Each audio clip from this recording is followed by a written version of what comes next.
কাল রাতে বৃষ্টি নেমেছিল। নিভৃতে ভিজে যাচ্ছিল চারিদিক।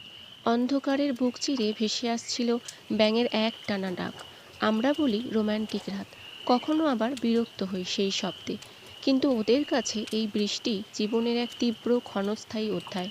কে যেন প্রাণপণে ডাকে, একটা সাড়া পাবে বলে, একটা সঙ্গী, একটা নতুন জীবনের শুরু।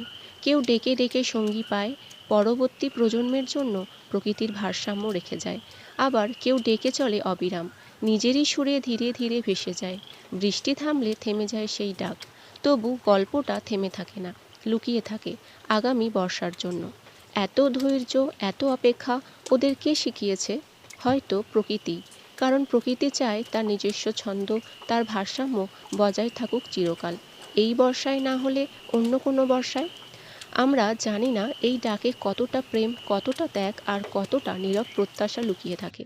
বৃষ্টি নামে আমাদের কাছে গল্প হয়ে, আর ওদের কাছে প্রকৃতির ডাকে, প্রকৃতির টানে ফিরে আসার অবিরাম প্রস্তুতি হয়ে।